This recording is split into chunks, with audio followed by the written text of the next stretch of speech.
बाबा रामदेव और भैरू राक्षस। पीरों के पीर रामा पीर, बाबाओं के बाबा रामदेव बाबा को भक्त प्यार से बाबा री भी कहते हैं। जहां भारत ने परमाणु विस्फोट किया था वे वहीं के शासक थे।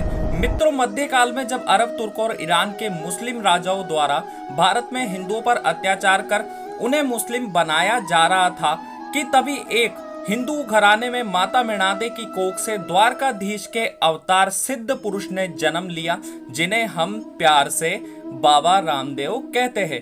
मित्रों, बाबा रामदेव ने उस अत्याचार की आंधी को थाम दिया। वे कई चमत्कार दिखाए जिन्हें पर्चों के नाम से जाना जाता है, जिनमें रानी नेतलदे को पर्चा, 5 पीरों को पर्चा, भैरव राक्षस का वध इत्यादि प्रमुख है। लेकिन भैरव राक्षस को पर्चा बहुत विख्यात है, जिसने बाबाओं का बाबा बना दिया। तो चलिए जानते हैं। नमस्कार मित्रों, आप देख रहे हैं दिव्य अमृत, क्योंकि दिव्य अमृत में है वो अमृत जो आपको मुक्ति दिलाएगा। मित्रों, भैरव नाम के एक राक्षस ने पोखरण में आतंक मचा रखा था। क्या पशु क्या मानव, इस दानव ने सभी को खा डाला था।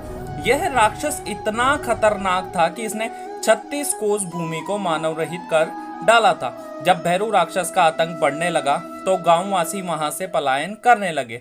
जब रामदेव जी के कानों में निर्दोष लोगों की चीख सुनाई पड़ी तो उनसे रहा नहीं गया। वह अपने घोड़े पर सवार हो निकल पड़े। वह बालीनाथ आश्रम पहुंच गए, जहां उनकी भेंट बालीनाथ जी से हुई। रामदेव जी ने बालीनाथ जी को प्रणाम किया और तब बाबा बालीनाथ बालक को देख घबरा गए और बोले, बालक, तू यहाँ क्या लेने आया है? तुझे नहीं पता कि यहाँ भैरव राक्षस का आतंक है? वह पशु तो क्या अपनी भूख मिटाने के लिए इंसानों को भी खा जाता है। तब बाबा रामदेव बोले, हे गुरुवर, मैं तो आपकी शरण में आया हूँ। चाहे राक्षस आए या महाराक्षस, मुझे किसी का भय नहीं है। उधर भूख से व्याकुल भैरू राक्षस भी बालीनाथ जी के आश्रम की ओर पहुंच गया। तब उसे आता देख बाबा बालीनाथ जी ने बालक की रक्षा हेतु उसे गुदड़ी में छुपा दिया कि कहीं भैरू इस बालक को खा ना ले। कि तभी इंसान की गंध को सूंघता हुआ भैरू राक्षस वहां पहुंच गया और कहने लगा, हे गुरुदेव, मुझे आश्रम से इंसान की गंध आ रही है। तब बाबा बालीनाथ बोले, हे दुष्ट राक्षस, यहाँ तो सिर्फ मैं हूँ, तो मुझे खा ले और अपनी भूख मिटा ले। कि तभी गुदड़ी में हलचल हुई और भैरू राक्षस उस ओर बढ़ चला। बालीनाथ जी के लाख रोकने पर भी वह नहीं रुका।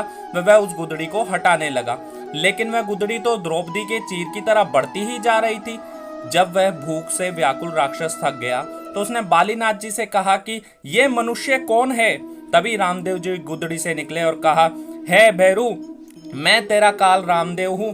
तू मनुष्य को खाता है, उन्हें सताता है, आज तेरा अंत होकर रहेगा। तब भैरू राक्षस हंसा और बोला, तू मेरा काल बनेगा रामदेव? मैं तो खुद महाकाल हूँ। आज मैं देखता हूँ तुझे मुझसे कौन बचाता है।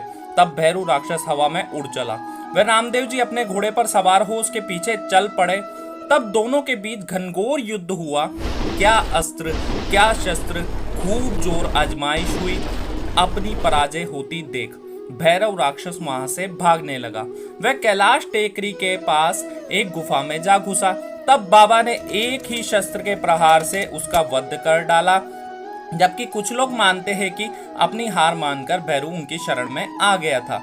वह मारवाड़ छोड़कर चला गया था। यदि आपने बाबा रामदेव का 5 पीरों को पर्चा नहीं देखा तो देख लीजिए। वीडियो अच्छी लगी हो तो कमेंट में जय बाबा अवश्य लिखेगा। वह चैनल को सब्सक्राइब कीजिएगा।